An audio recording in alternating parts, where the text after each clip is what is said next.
Everybody find a seat? Okay, we've got lots of little ones here today. So much fun. All right. Is everybody ready? Well, we're going to start out with a book, a very short book. Okay. It's called The Donkey Song, a Christmas nativity story, just to kind of set the stage. All right. Here's our donkey. Sleepy but strong, I clip-clocked along to rest in a stable with straw. No room for a bed, I stood near instead and listened and sniffed as I saw.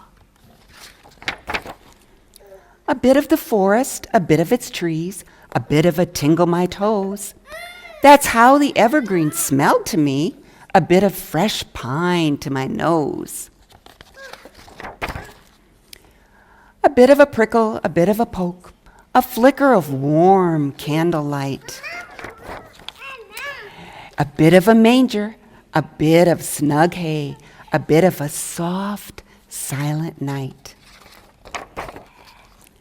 A wee bitty baby, all wrapped in white cloth, a bit of a barn gathered round. A bit of a star, a bit of a moon, a bit of a sweet angel sound, I should say, so we can make it rhyme. A bit of a lamb, all covered in fleece, and shepherds on hills far away. As 3 wise men rode, 3 presents they towed, a bit of the night turned to day. All entered the stable and circled the babe as sunlight beamed in on his face. I lifted my head above his hay bed and sang of this morning of grace. So that's just a little short book to kind of introduce what we're talking about today, and that is donkeys. The picture, there's our picture. Yeah. So many times we don't think about the animals involved in the Christmas story, do we? Just the people. Which are the people very important in the Christmas story? Yes, very much. Because they're the true story. They are the story of Christmas. So first and foremost, of course, we have baby Jesus, Mary, Joseph, the angels, the shepherds, later the wise men. In that book I just read, it said the wise men were there right away, but they actually weren't. It took them a while to get there. In fact, it says when they came that Jesus was in a house. They entered the house. So you can check that out in your Bibles. All right, but Jesus was born in a manger, no doubt, in a stable, no doubt, because he was laid where?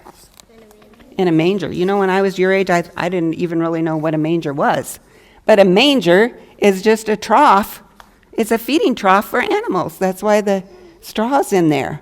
And that's where he was laid.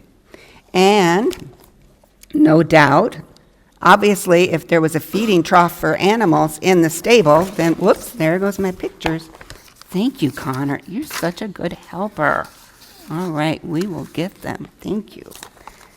All right, so then this shows some of the animals that might have been there. There might have been an ox and some sheep and probably what? Donkey. The donkey, right. Yes.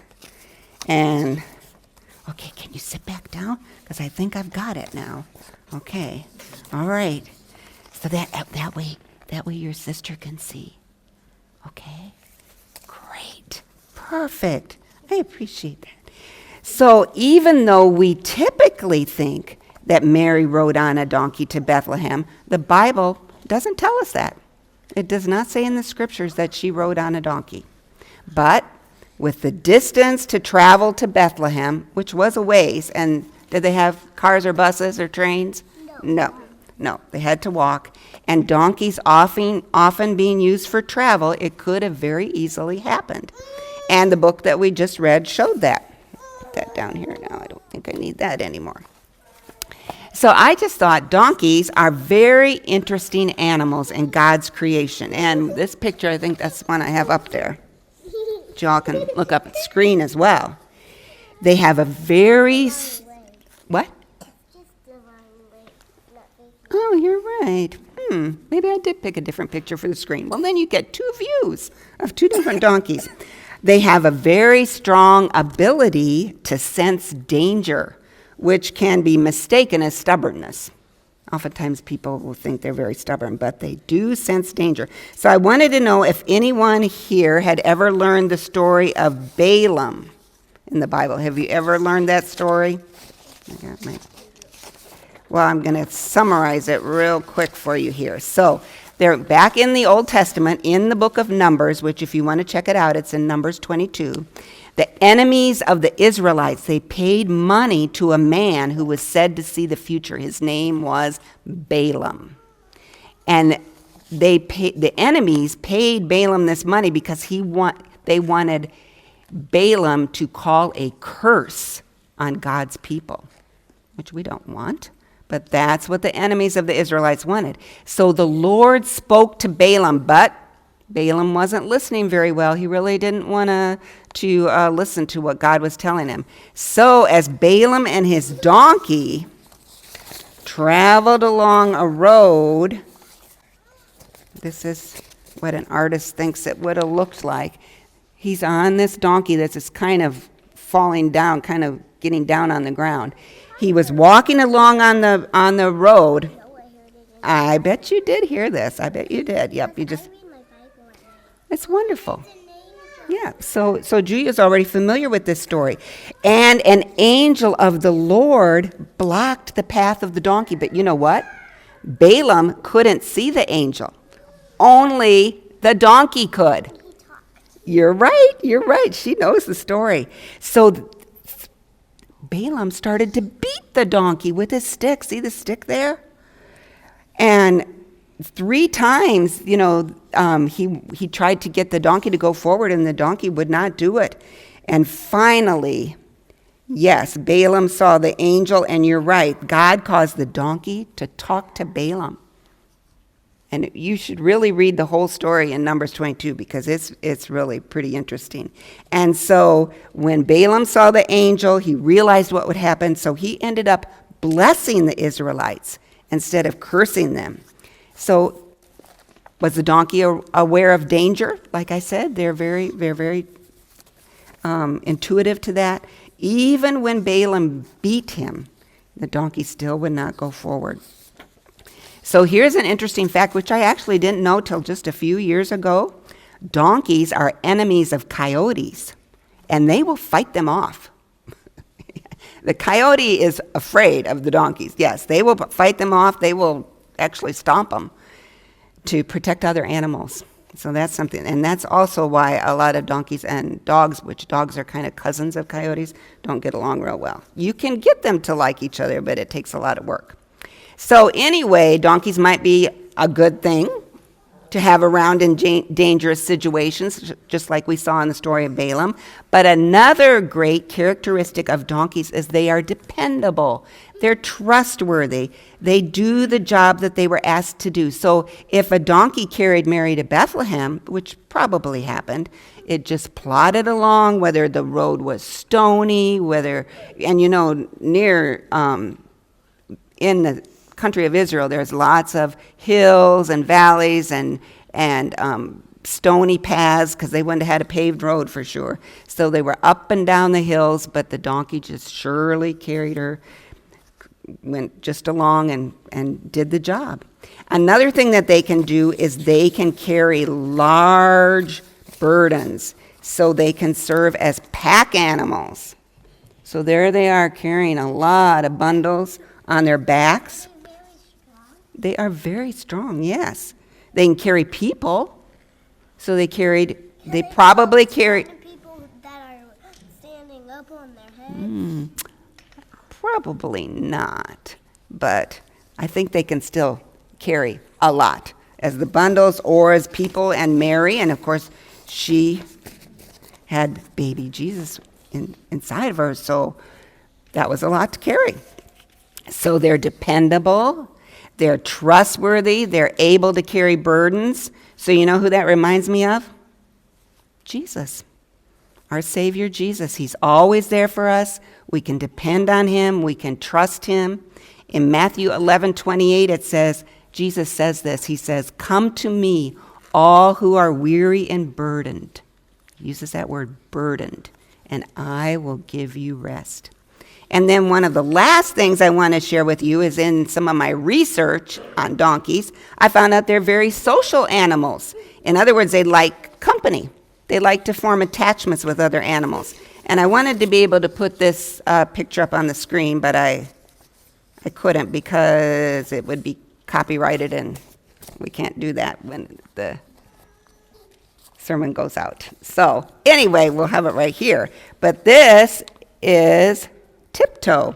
Tiptoe is a donkey from Malacca, Minnesota, not very far away.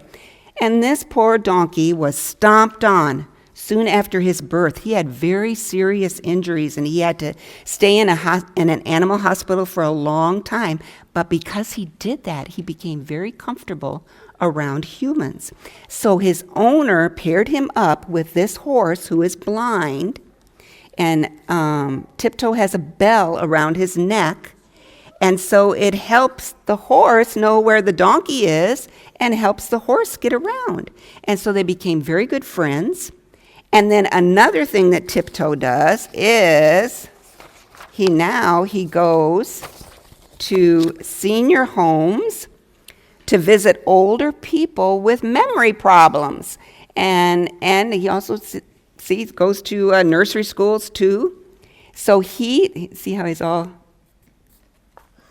like a little Christmas donkey with his Christmas hat, and that's his owner right there. And he's just loving all the attention that he's getting from the people. So he's found another purpose in life, which is to bring joy to those who need cheering up. So if donkeys can serve in so many different ways, don't you think they should really kind of be an inspiration to us? We wouldn't think we'd get inspired by a donkey, but all of God's creation is wonderful. So maybe we can't carry a lot of bundles or on our backs, but we can be dependable, right? We can be trustworthy. We can share the joy of Jesus with others, just like Tiptoe shared his Christmas joy. So when you're thinking about the donkey, that's always shows up in the Christmas story, think about he was dependable, he was trustworthy, and he shared joy. So you can do that as well. So I think what I'm going to do is we have a donkey for each of you that was made by the younger Viv and Denise and Philip Kirkpatrick family. So you each I'm just going to put it in the middle here, and you each get to pick one, and they have a lot of different Bible verses on them, so you can read about donkeys in the Bible, and one of the stories is about Balaam and the donkey. So there's brown, beige, or gray, so you choose which one you want. But better pick pretty fast, because we got to keep going with our service. All right?